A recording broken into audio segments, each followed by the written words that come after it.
Vamos a, antes de dejar a la palabra que trae mi esposa, vamos a invitar aquí a los pastores que puedan saludarnos en esta mañana. Gracias, amados, por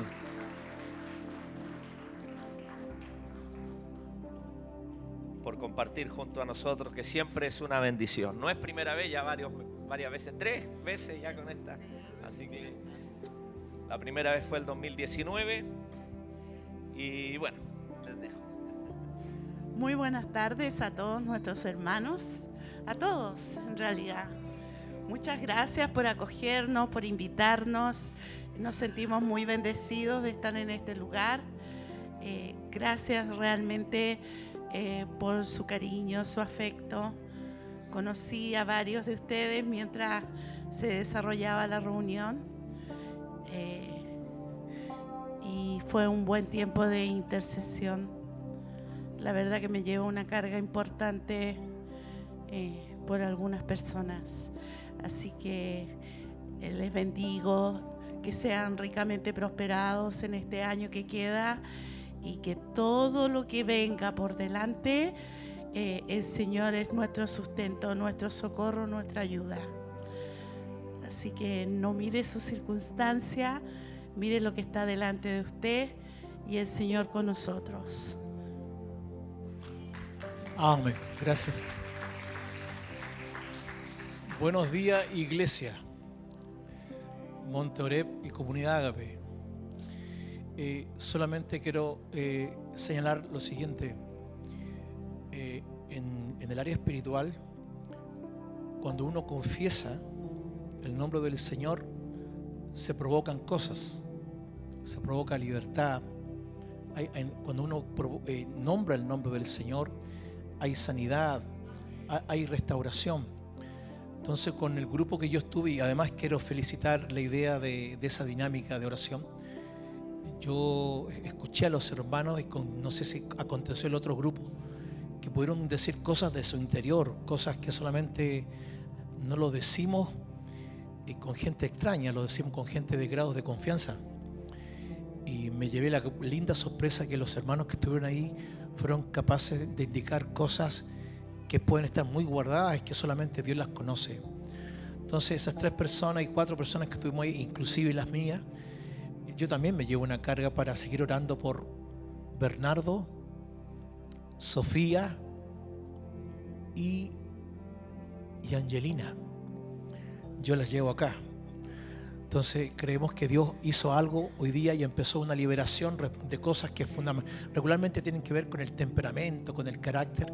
Así que le felicito, esa muy buena idea. Vamos a escuchar la palabra, yo creo, ahora. ¿Qué viene ahora? Querido Fernando, usted está conectado con el mundo ahí o con las redes, no sé. Dios te bendiga. Un gusto. Muchas gracias. Amén. Sí, estamos preparando para poder transmitir la palabra siempre ahí para aquellos que por fuerza mayor no pueden venir al culto, puedan también ser bendecidos por la palabra. Así que vamos a dejar aquí a la pastora que nos va a compartir en esta tarde ya. Estamos reunidos como familia del Señor. Amén. Es la familia del Señor que se reúne en Quilpué y la familia del Señor que se reúne aquí en La Calera. Amén. Tenemos un solo Padre y en esta oportunidad, ¿cierto? Como dice la palabra del Señor, hoy día, ¿cierto? Tenemos un lema: derribando fortalezas. Y los hermanos de casa están ya más familiarizados porque la semana pasada también toqué este tema desde otro ángulo. Y bueno, se van a repetir el plato pero siempre es bueno recordar la palabra. Amén. Amén. Hermanos amados, y también el Señor nos manda a guardar la unidad del Espíritu. El que estemos juntos aquí, estamos guardando la unidad del Espíritu que el Señor ganó. Amén. Nosotros estamos llamados a guardar esa unidad por sobre nuestras diferencias. Así que yo voy a poner en marcha, ¿cierto? Esta palabra que se llama destruyendo fortalezas mentales.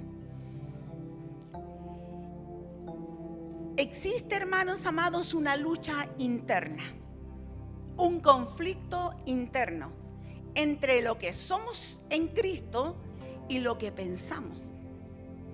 Como si tuviéramos dos voces internas dentro de nosotros.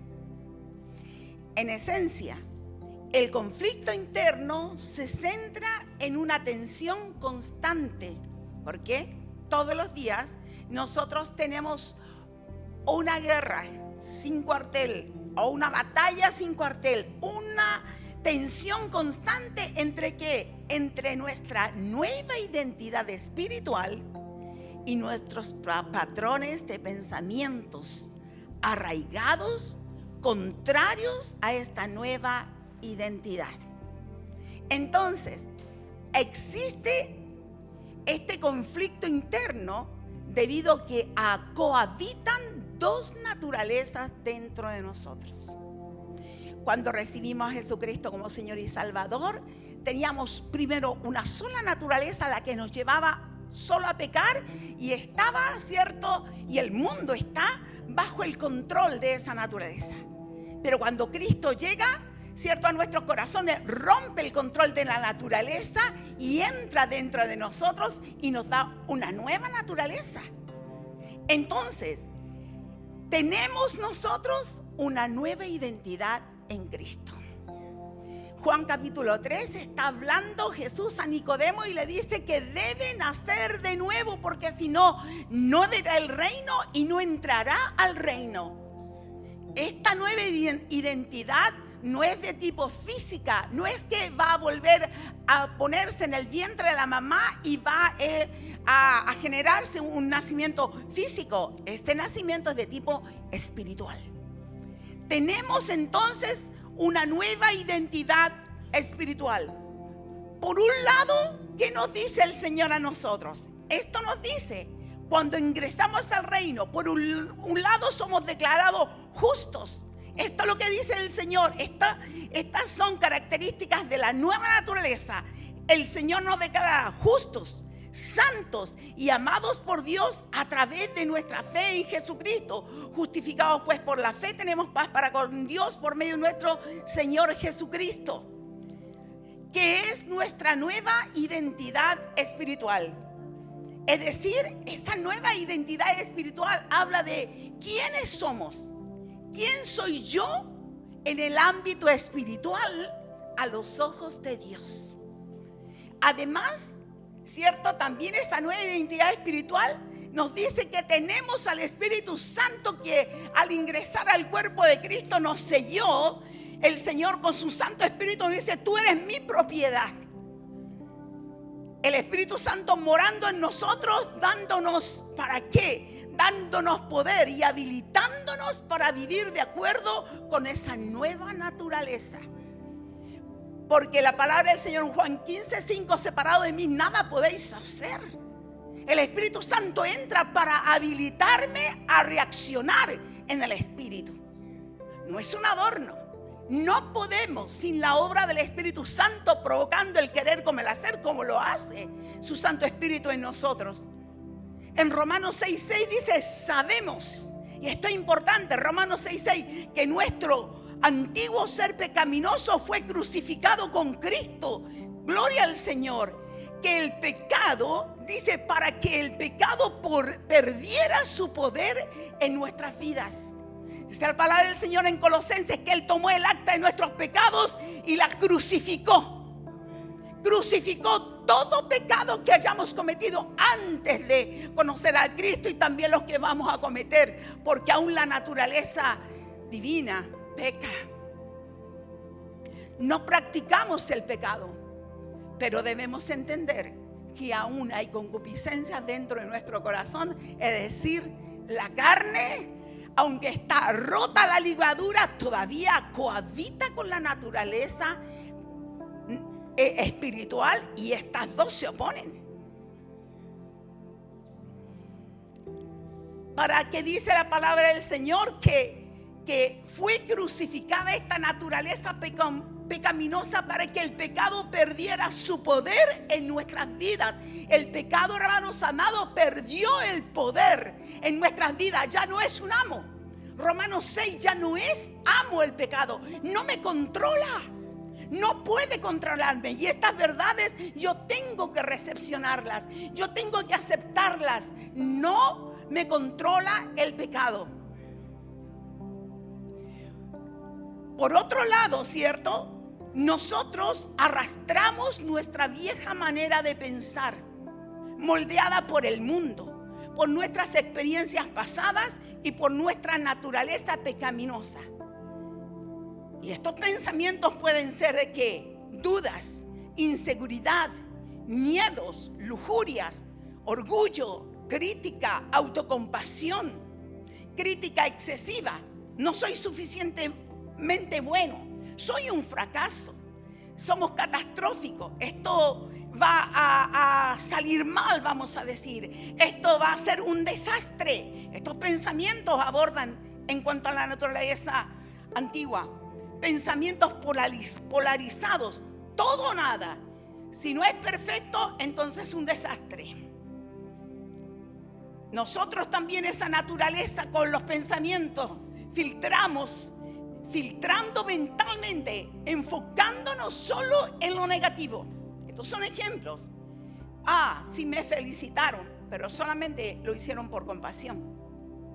Rumiamos qué cosa y damos vuelta a los pensamientos negativos, comparándonos socialmente, siempre estando en una constante comparación con los demás, sintiéndome inferior.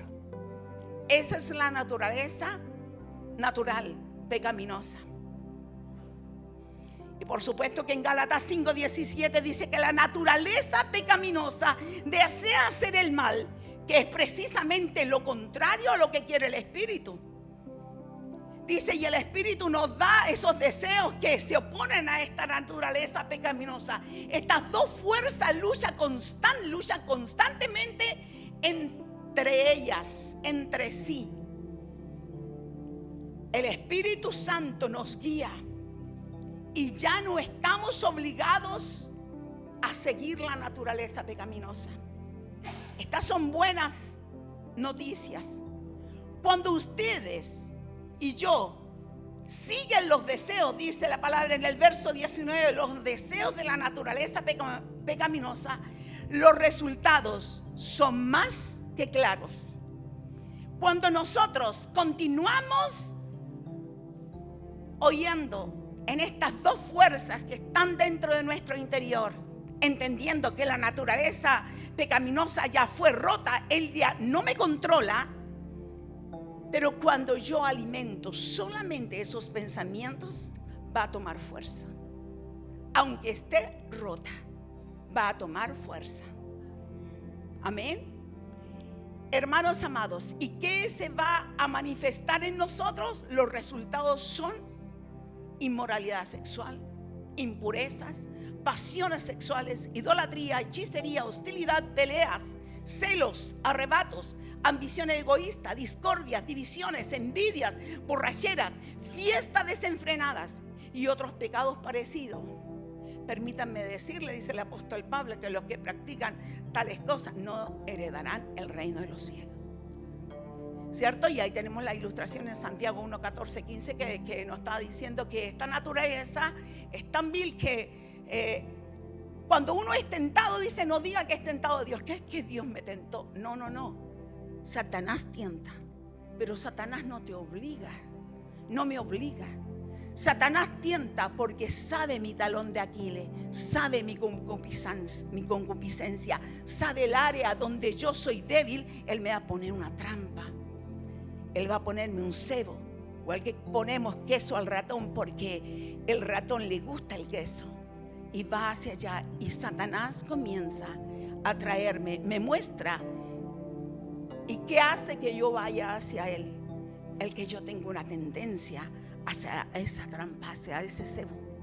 Cuando yo camino en desobediencia a la palabra del Señor, camino, y Satanás, una vez que yo muerdo el anzuelo, da origen al pecado, y el pecado a la muerte. Por supuesto, hermanos amados, que estos pensamientos no se alinean con la verdad de quienes somos en Cristo, porque verdaderamente nosotros tenemos una nueva identidad en Cristo. La tensión surge porque nuestra mente, que ha sido entrenada en un sistema de pensamiento anterior, lucha por alinearse con nuestra nueva identidad espiritual. Por eso, como dijo alguien, hay una lucha, hay una guerra sin cuartel detrás, del otro lado del cielo, aquí usted y yo. Si esto nosotros lo podríamos llamar teológicamente, es que es la santidad experimental, progresiva. Y Pablo lo ilustra, ¿cierto?, en 1 Corintios 9:27 como una carrera. Y yo debo correr la carrera legítimamente, despojándome de todo peso y del pecado que me asedia. Debo correr legítimamente la carrera. Primero, la tensión surge porque hay una lucha entre estas dos naturalezas. Es una batalla continua entre la verdad de Dios sobre nosotros y las mentiras que nuestra vieja naturaleza y el mundo han producido. Como decía el pastor Norberto Antenante, allí también en nuestro grupo abrimos el corazón y dijimos, esto es lo que me ataca a mí. Y que la palabra del Señor, ¿qué herramientas? Tengo que levantar la palabra. Por ejemplo, en el miedo. No os ha dado Dios espíritu de cobardía, sino de amor, sino de poder, de amor y de dominio propio.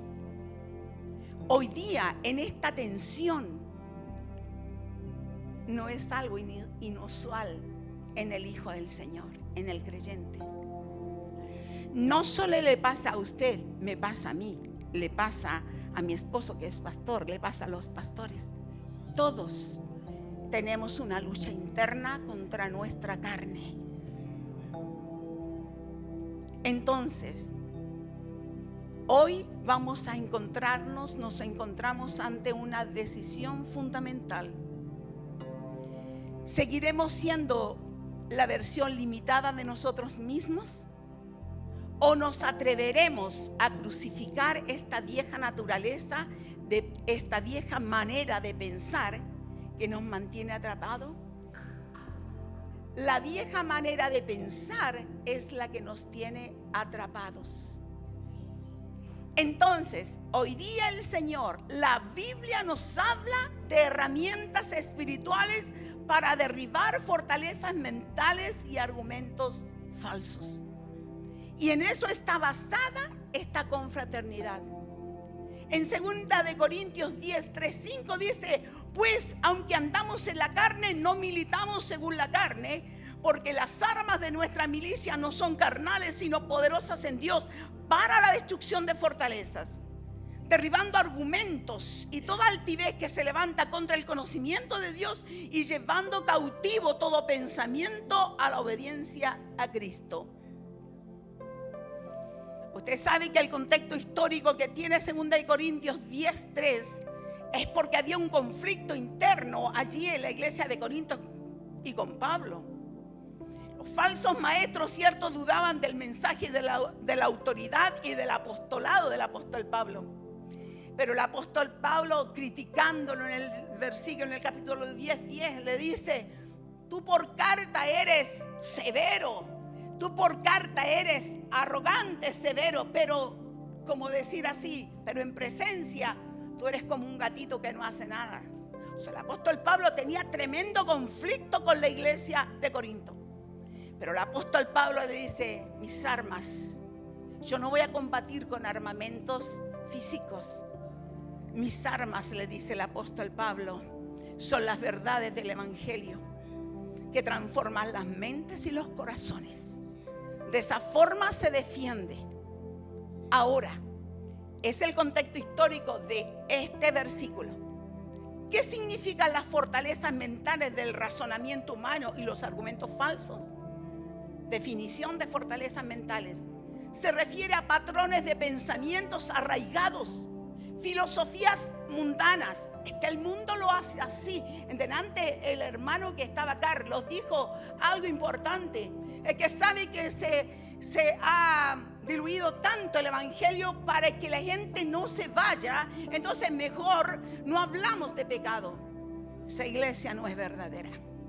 La iglesia verdadera es la iglesia que habla del pecado, porque Cristo vino a perdonar nuestros pecados. Se refiere a patrones, ¿cierto? A creencias culturales, opiniones personales y cualquier sistema de pensamiento que se oponga a la verdad de Dios. Esas son fortalezas mentales. Pueden ser ideas preconcebidas, prejuicios, orgullo intelectual. Es que yo soy esto. Dependencia lógica, dependencia de la lógica humana que es finita. ¿Cómo va a ser eso? La sabiduría de Dios, cierto, es locura a los que se pierden, pero es poder de Dios para salvar a los que hemos sido salvados por el Señor. Estas fortalezas actúan como barreras que nos impiden tener una relación con Dios y comprender su voluntad. Son barreras. Si seguimos pensando así, vamos a tener una vida mediocre. Si no las llevamos cautivo, los pensamientos, vamos a tener una vida mediocre. Argumento. Y ahora, ¿qué son los argumentos falsos? Son las objeciones, razonamientos engañosos, dudas y toda forma de pensamiento que contradice las enseñanzas de Dios reveladas en su palabra. Argumentos que contradicen la palabra del Señor. No cualquiera puede pararse y decir, no, lo que usted está diciendo yo creo que no es correcto, que hacia los pastores o hacia quien en la enseñanza. Argumenteme bíblicamente si lo que usted quiere decirme es real o no. Pueden venir esos argumentos falsos de fuentes externas, que es el mundo y otras personas, o de nuestra propia mente no renovada.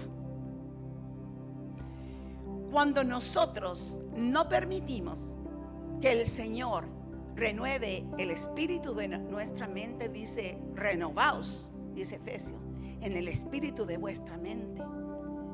¿De qué fuente estamos bebiendo? ¿Cuál es la fuente que yo bebo? ¿Yo bebo solo de las redes sociales? ¿Esa es mi información? Mucha información, nada de formación. Nada. Cada uno piensa lo que bien le parece. La mente no renovada. Estos argumentos, hermanos amados, buscan desacreditar la verdad. Hoy día estamos, ¿cierto?, viviendo en un siglo malo, con las ideologías de género, con los abortos, con la ley igualitaria y todo lo que suma y sigue de la Agenda 2030. Estos argumentos buscan desacreditar la verdad.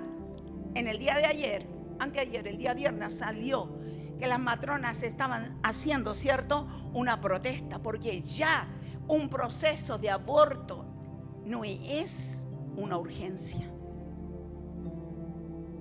Hermanos amados, lo único que quiere Satanás vino para matar, hurtar y destruir. Y el Señor vino para dar vida y vida en abundancia. Nosotros portamos la verdad, porque Jesucristo es la verdad. Estos argumentos buscan desacreditar la verdad, sembrar dudas sobre la fidelidad de Dios y alejarnos de la obediencia a Cristo. Entonces, ¿cómo podemos nosotros derribar, como dice el lema, los argumentos del razonamiento humano? Estas fortalezas son, en otras palabras, cómo yo razono humanamente. ¿Con qué armas? Con las armas espirituales. El apóstol Pablo nos da la clave en el versículo 4 de 2 Corintios 10. Dice el versículo 4: las armas de la milicia no son carnales, sino poderosas en Dios para la destrucción de fortalezas. Una de esas armas es la verdad. La verdad, la principal arma que tenemos es la palabra de Dios.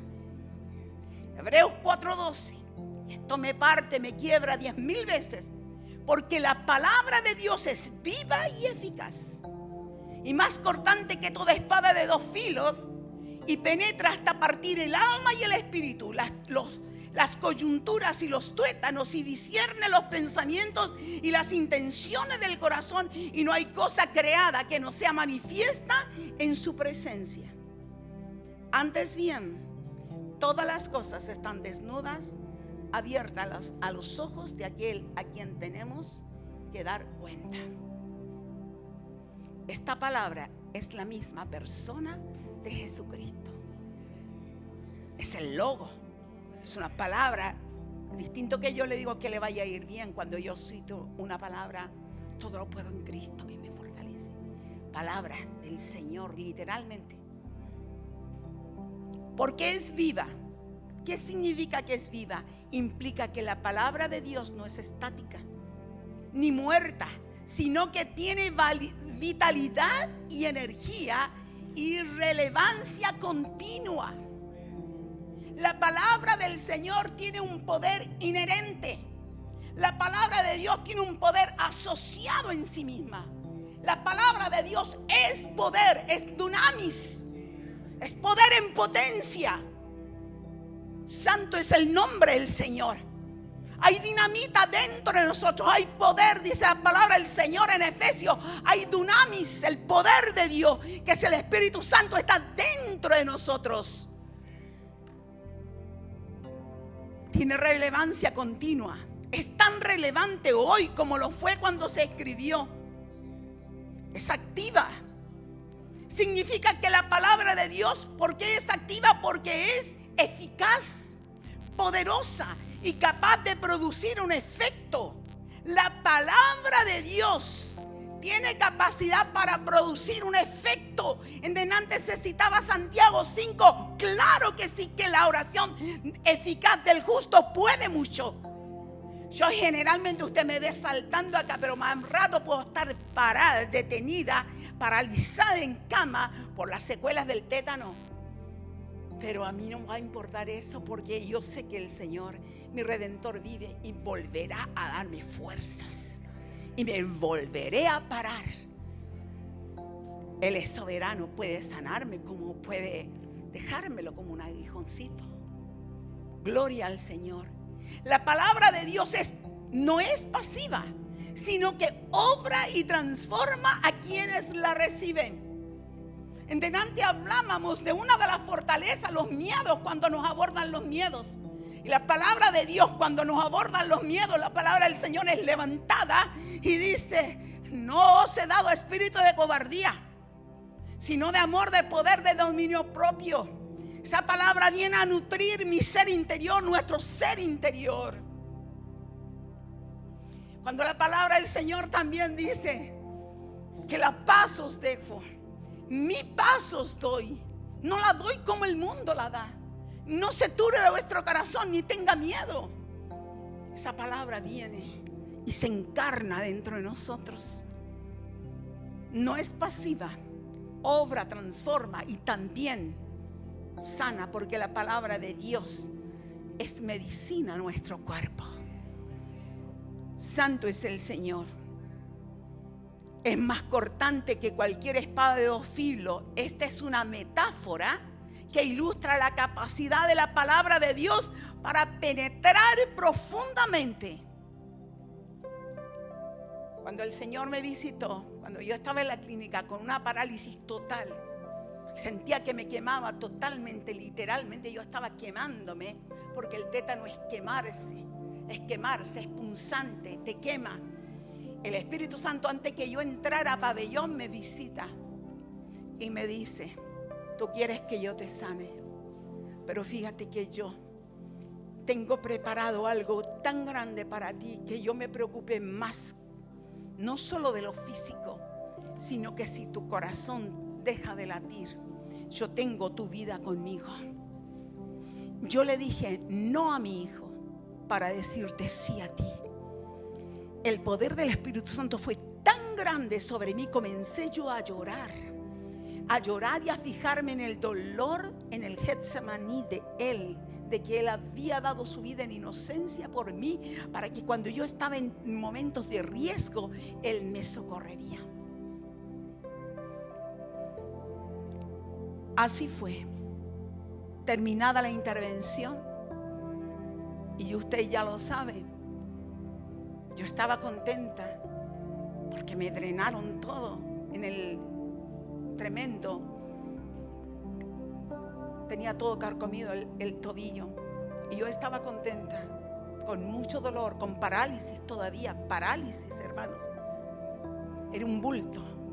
Yo era un bulto que mi esposo me sostenía, él me bañaba, él hacía todo por mí, él me daba la comida en la boca. Y mi esposo me dice: ¿estás contento? Le digo yo. Y él me dice, resumiendo: es que dice el doctor que te pueden cortar la pierna, te pueden amputar. Y el poder del Espíritu Santo, esto no es mío, el poder del Espíritu Santo que me había visitado, me dijo que en el Getsemaní Él me había visto y le había dicho no a su hijo por decirme sí a mí. Esa fuerza del Señor fue tan grande sobre mí que yo pude responder en esto sobrenaturalmente. Y yo dije: Señor, ¿con quién quiere usted que yo me identifique? Porque usted, si me va a permitir que me corten la pierna, es porque usted tiene un plan muy grande. ¿Con quién quiere usted que yo me identifique? Y como esto pasó rápido, yo le dije a mi esposo: pero como mi papá no me ha dicho nada a mí, yo estoy muy cansada y me voy a dormir. Y me dormí. Me dormí en un momento en que podía yo haber estado desesperada. Me dormí porque la palabra de Dios, que tiene un poder penetrante, inherente, vino y me socorrió y me habilitó. Me habilitó por el Espíritu Santo para responder de esa forma. Una espada de dos filos corta en ambas direcciones. Lo que hace especialmente es eficaz de manera similar, va más allá de lo superficial y llega hasta lo más íntimo del ser. Penetra, dice, la división del alma, y esto es poderoso, hermanos. Penetra hasta la división del alma y el espíritu, las coyunturas y los tuétanos. Esta frase describe la profundidad de la penetración de la palabra de Dios. A distancia hay poder, hay distancia al citar la palabra de Dios, porque simultáneamente está el Espíritu Santo con nosotros, operando de una parte, de una dualidad tremenda. Para sostenernos estamos orando aquí, pero Dios puede estar orando en Estados Unidos, en su familia, donde quiera que está. Hay poder tremendo. Penetración de la palabra en la profundidad, alma y espíritu. ¿Qué significa esto? Estos términos se refieren a las dimensiones internas del ser humano. La palabra de Dios puede discernir entre la psique, que la psique es la mente, las emociones y la voluntad, que es el alma en otras palabras, y el espíritu, que es la parte que se conecta con Dios, como dice Romanos 8:16. El Espíritu Santo da testimonio a mi espíritu que soy hijo de Dios. El Espíritu Santo se conecta con mi Espíritu Santo, es el Señor, y me habla y me da testimonio, me dice: tú eres mi hijo, tú eres mi herencia. Yo clavé todo el acta de tus pecados, yo los clavé, tú eres nueva criatura. Tú eres muy amado de mí. A mis ojos tú eres honorable. Isaías 43. Yo te amé y te puse nombre nuevo. Mío eres tú, mía eres tú. Penetra el Espíritu Santo dando testimonio. Aunque a menudo están entrelazados, ¿cierto? Estas palabras tienen funciones. El alma y el espíritu es la parte abstracta. Usted sabe que el alma tiene un asiento, ¿cierto?, en un órgano llamado el cerebro. Es un soporte biológico que nos dio el Señor, el cerebro, porque nosotros somos cuerpo, alma y espíritu. Y el cerebro es el soporte biológico donde actúa la mente y se dan los procesos de pensamientos. Y el Espíritu Santo, que cuando ingresamos al reino, según Ezequiel 36:26, pondré mi espíritu, cambiaré vuestro espíritu, cambiaré vuestro corazón, os daré otro espíritu y pondré mi espíritu en tu espíritu.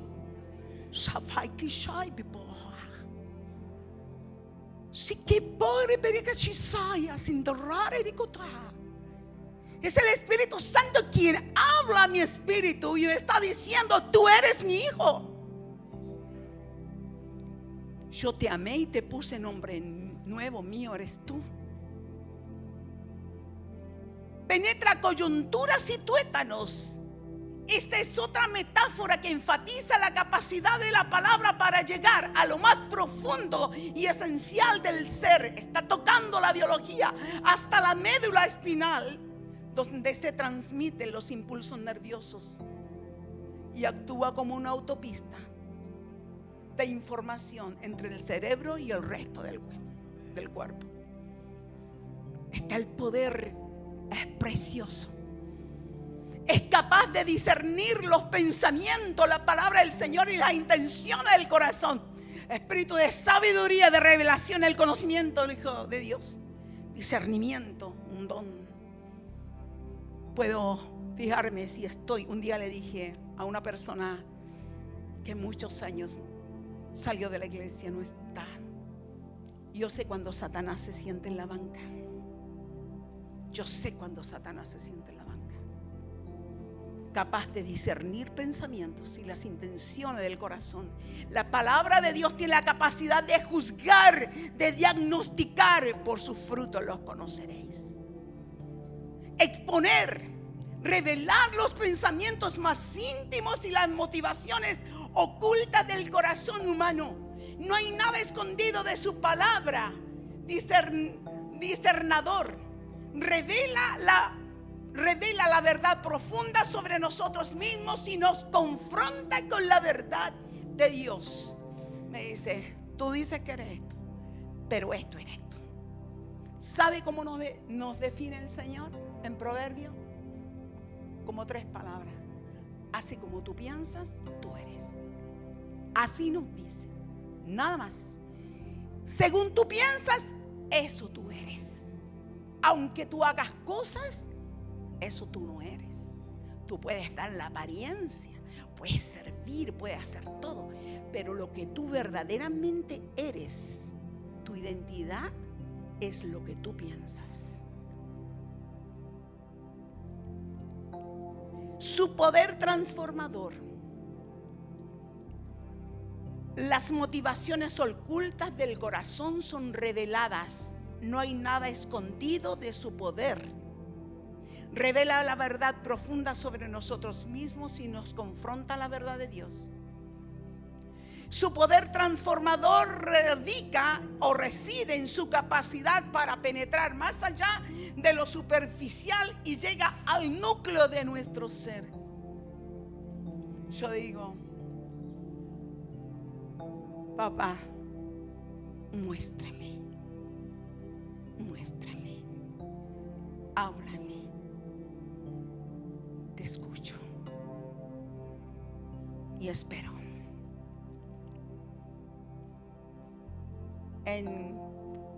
En un momento el Espíritu Santo comienza a hablar por la palabra y nos muestra lo oculto,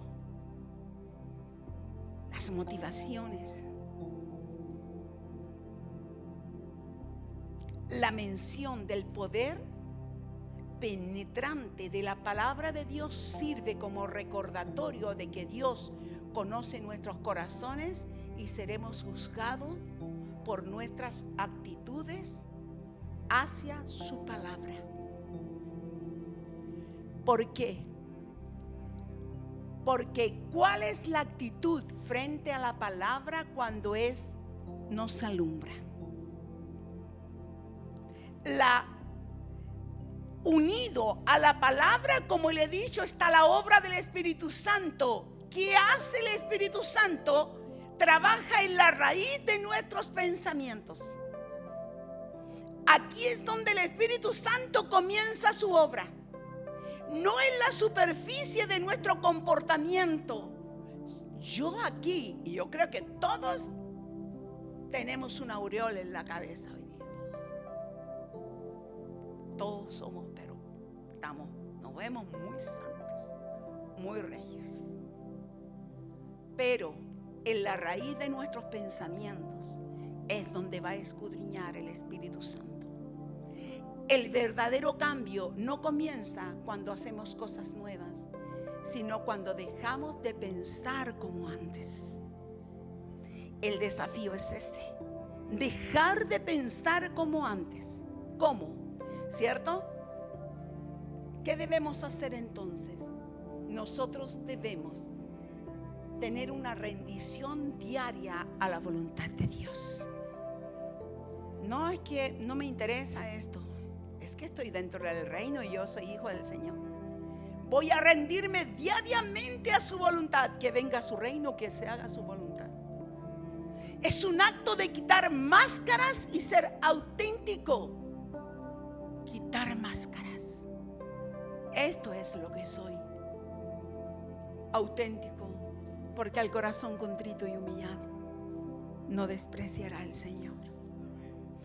Es una disposición de dejar de defender nuestras estructuras mentales.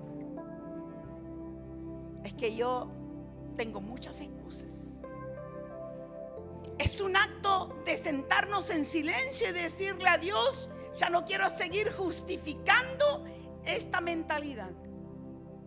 En medio de este quebrantamiento va a llegar una revelación por su Santo Espíritu. La cruz no es solo un símbolo de rendición externa, sino un modelo de transformación interna.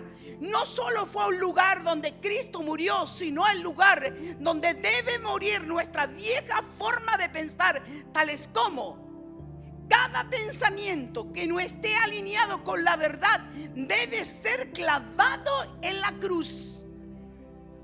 Cada patrón mental que nos aleje del propósito de Dios debe ser confrontado. No debe ser lo mismo: es que yo me voy a justificar. No. Cada patrón mental que me aleje del propósito de Dios, dejemos de justificarlo. Debemos confrontarlo. Se acabó.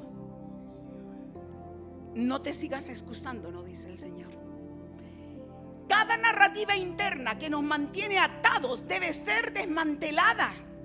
No se trata de reprimir nuestros pensamientos negativos. No tengo nada. En delante debíamos ser muy sinceros. Sino de reemplazarlos con una verdad superior. Transformar pensamientos débiles en convicciones firmes. Como el Señor le dijo a Jeremías: pondré tu frente firme como la del pedernal. Pelearán contra ti, pero no te vencerán. ¿Qué debemos hacer también? Dejar de repetir mentiras piadosas. Yo soy así. A mí me cuesta. Yo nací con este carácter. Yo no soy tan fuerte como otros. Yo no tengo fe como los demás.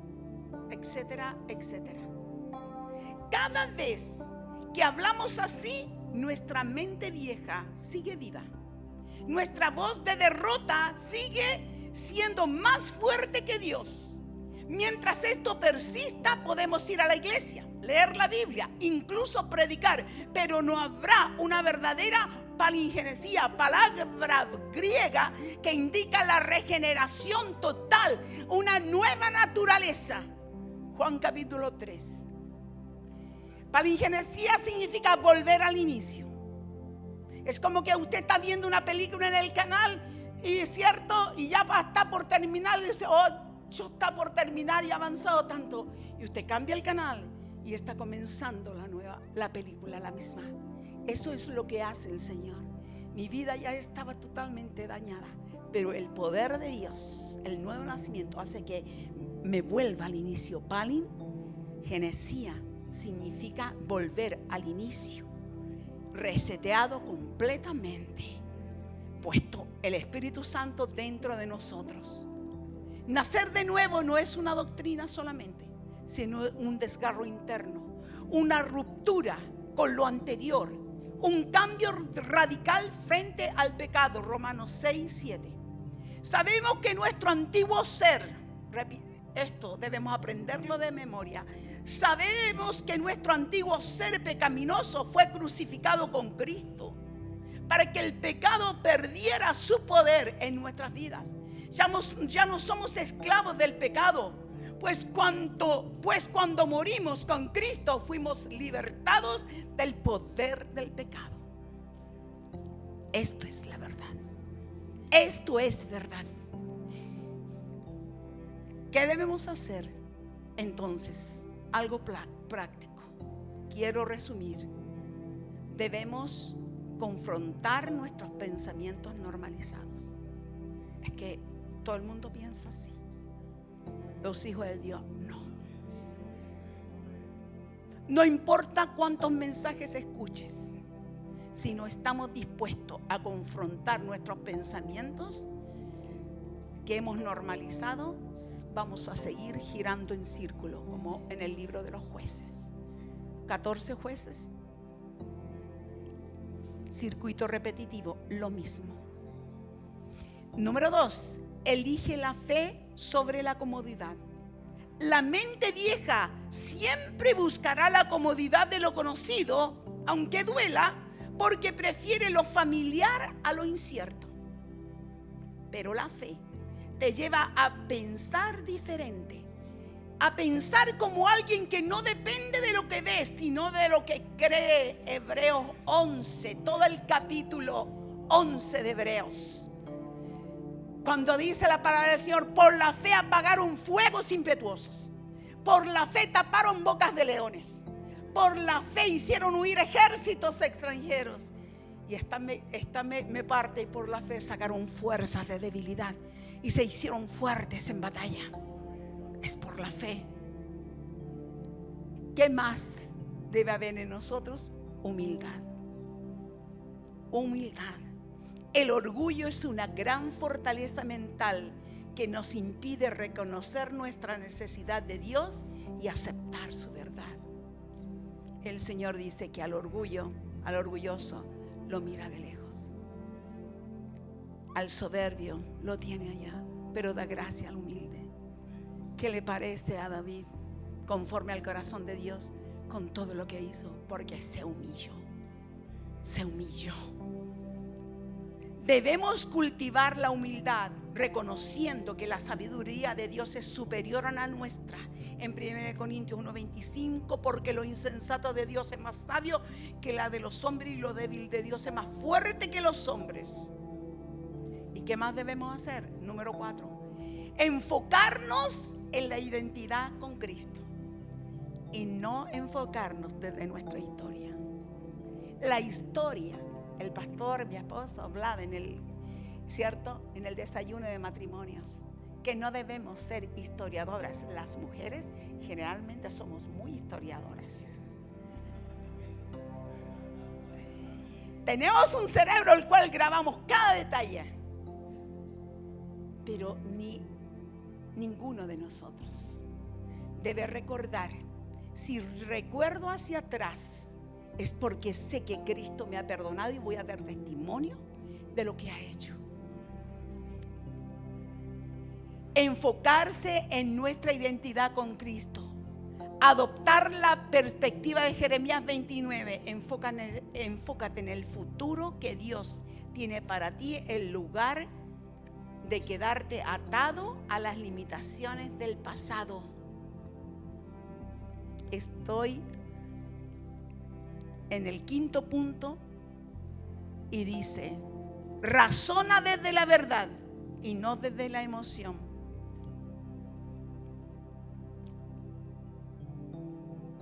No desde la emoción del momento. Aprende a discernir y responder a la situación basándote en la verdad de la palabra de Dios, en lugar de ser arrastrado por tus emociones.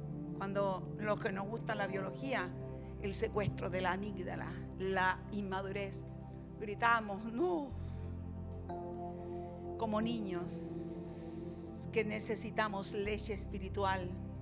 Otra vez, como dice Hebreos 6, no hay que volver a poner los rudimentos. Ok, ya debiendo ser maestro, ya debemos, Señor, dejarlo de niño y avanzar hacia el crecimiento.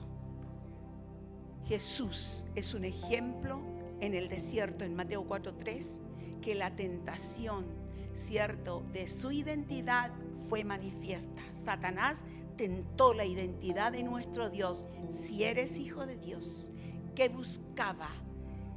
Esa tentación, llevar a Jesús, que Él demostrara quién era. Llevar a Jesús que probara su valor. Llevar a Jesús para ganarse el favor de Dios a través de sus acciones. Pero no podemos ganar el favor de Dios a través de nuestras acciones, porque es la fe. Nadie puede ganarse el favor de Dios haciendo cosas. Lo acepto por fe. No necesito demostrarle a nadie quién soy yo. Yo sé quién soy. Soy una hija de Dios, una sierva del Señor. Y aunque sepa ser solo una raya en el agua, da lo mismo, porque sé quién soy. Pero Jesús no cayó en esa lógica, porque Satanás viene con lógica. Respondió con la verdad, porque tenía muy clara la identidad de quién era. No necesitaba validación ni espectáculo. ¿Cuántas veces queremos nosotros la validación de los demás? Si papá me validó, ¿por qué busco la validación de otros? Si mi padre me dice que soy hijo muy amado, Efesios capítulo del 1 al 3 me habla de todo el recurso, las riquezas en gloria. Yo soy heredero juntamente con Cristo, estoy sentado en los lugares celestiales con mi Cristo. ¿Por qué yo voy a buscar la validación de los demás si mi Padre me validó? Estando yo muerto en delito y pecado, Él me validó y me entregó un valor único, una herencia incontaminada, inmarcesible. No necesito la validación de nadie, ni espectáculo. Esta firmeza mental sostuvo al Señor Jesucristo en la prueba. Cuando venga la prueba, la fortaleza mental, saber quién tú eres, va a hacer que Satanás huya de ti. Fortaleceos en el Señor y en el poder de su fuerza. Someteos pues a Dios, resistir al diablo y Él huirá de vosotros. Cuando venga Satanás te dice, ¿quién eres tú? Tú no eres nadie. El Señor dice, tú estás sentado juntamente con Cristo, conmigo en los lugares celestiales. No te pares de ahí. No creas esa mentira de Satanás. Está en proceso de transformación, sí, es verdad, pero lo vamos a vivir hasta que venga Cristo. Cuando lleguemos al cielo, ahí vamos a ser como Él, igual, idénticos. Por lo tanto, en la conclusión, debemos entrenar nuestra mente para responder con la verdad. Así como Jesús, nosotros podemos entrenar nuestra mente para responder desde la verdad y no desde la emoción. ¿Quién soy yo? ¿Quién es usted? Usted es un hijo de Dios, lavado y redimido con la sangre del Cordero. Entonces nosotros podemos mirar el miedo y decirle, no tienes la última palabra. Porque el Señor dice, tú guardarás en completa paz aquel cuyo pensamiento en ti persevera, porque en ti han confiado. Puedes mirar tus dudas y recordar que dependes de la fe. Sacaron fuerza de debilidad y se hicieron fuertes en batalla. Hebreos 11:33. Puedes sentir la presión y no caer. Someteos pues a Dios, resistir al diablo y Él huirá de vosotros. Vamos a inclinar nuestro corazón y vamos a pedirle al Señor que en esta hora que está el Espíritu Santo dentro de nosotros, entre nosotros, con nosotros, porque en Cristo estamos, somos y nos movemos. vamos a pedir, vamos a poner todas esas cosas, esos pensamientos, esas fortalezas, las vamos a poner en las manos del Señor. Y vamos a decir: Señor, yo elijo creer en la nueva identidad que tú me has dado. Yo elijo, Señor, yo elijo creer esa nueva identidad. Creer que tu palabra, Señor amado, es la que tiene poder para libertarme.